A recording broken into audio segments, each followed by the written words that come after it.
स्वस्थ कर्ज आणि आकर्षक योजनांचे आमिष दाखवून ऑनलाईन फसवणूक करणाऱ्या आंतरराज्यीय टोळीचा पनवेल शहर पोलिसांनी पर्दाफाश केला. करंजाडे येथील नीलगिरी अपार्टमेंटमध्ये सुरू असलेल्या बनावट कॉल सेंटरवर छापा टाकून 4 आरोपींना अटक करण्यात आली. आरोपींकडून 3,95,500 रुपयांचा मुद्देमाल जप्त करण्यात आला. कर्ज मंजुरीच्या नावाखाली प्रोसेसिंग फी, इन्शुरन्स, जीएसटी आणि होल्डिंग चार्जच्या माध्यमातून नागरिकांकडून पैसे उकळले जात होते. कारवाईत laptop, mobile, debit card, 31 SIM card आणि 74,400 रुपये रोख जप्त करण्यात आले. टोळीने किती नागरिकांची फसवणूक केली आणि जाळे किती राज्यांत आहे याचा तपास सुरू आहे. पनवेल शहर पोलीस स्टेशन हद्दीमध्ये करंजाडे येथे एका फ्लॅटमध्ये कॉल सेंटर चालू असल्याची माहिती मिळाली होती आपल्याला. आणि त्या कॉल सेंटरमधून सर्व नागरिकांना फोन केले जात होते आणि लोन बाबत विचारणा केली जात होती. आणि त्यांना जर लोन पाहिजे असेल तर प्रोसेसिंग फी, इन्शुरन्स व इतर फीच्या माध्यमातून त्यांच्याकडून QR कोड द्वारे पैसे मागितले जात होते आणि त्याच्यामध्ये थोडक्यात फसवणूक केली जात होती, अशी माहिती आपल्या सिनियर PI पनवेल शहर यांना मिळाली असता आपण त्या ठिकाणी पनवेल शहरची सायबर टीम, त्याच्यानंतर कळंबोलीची सायबर टीम आणि आपलं नवी मुंबईचं सायबर पोलीस स्टेशन आहे, अशा 3 टीम मिळून आपण करंजाडे येथे सेक्टर R4 नीलगिरी अपार्टमेंट येथे छापा टाकला असता आपल्याला त्या ठिकाणी 4 इसम मिळून आले. त्या ठिकाणी 3 लॅपटॉप, त्याच्यानंतर 15 मोबाईल, 31 सिम कार्ड, 7 वेगवेगळे डेबिट कार्ड, असा एकूण 4 लाखाचा मुद्देमाल आपल्याला मिळून आला.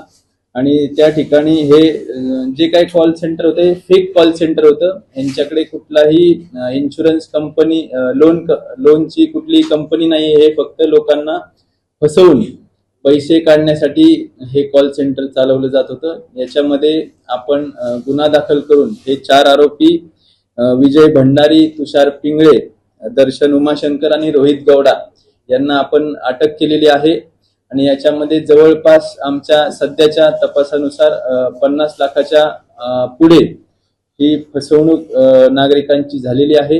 याच्यामध्ये पुढील तपास टीम करत आहे.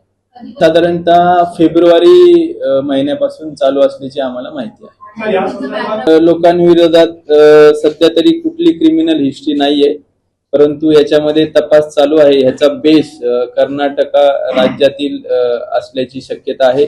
यांच्यावर देखील 1-2 लोक असण्याची माहिती आम्हाला मिळालेली आहे. त्यानुसार आमचा तपास चालू आहे. यांच्याकडे थोडक्यात आता ह्यांचं मोडस असं होतं की फेसबुकवर एक लोनचं पेज तयार केलं जायचं. त्याच्यावर नागरिकांना लोन हवे असल्यास या नंबरवर संपर्क करा असा मेसेज दिला जायचा. आणि त्याच्यावर जेव्हा नागरिक संपर्क करायचे तर अशा नागरिकांना मग या कॉल सेंटर मधून कॉल केले जायचे, तुम्हाला लोन पाहिजे आहे अशी आम्हाला माहिती मिळाली आहे, मग तुम्ही एवढे मिनिमम डॉक्युमेंट्स आमच्याकडे लागतील आणि तुम्हाला आम्ही लोन करून देऊ. मग 15-20 लाखासाठी त्यांची एक ठराविक फी असायची. ती फी घ्यायची आणि नंतर फोन बंद करून टाकायचा. तुषार पिंगळे हा इथला पनवेलचा आहे, रोहित गौडा रायचूरचा आहे, दर्शन उमाशंकर हा देखील रायचूरचा आहे आणि विजय भंडारी देखील पनवेलचा आहे. 2 आरोपी पनवेलचे, 2 कर्नाटकाचे.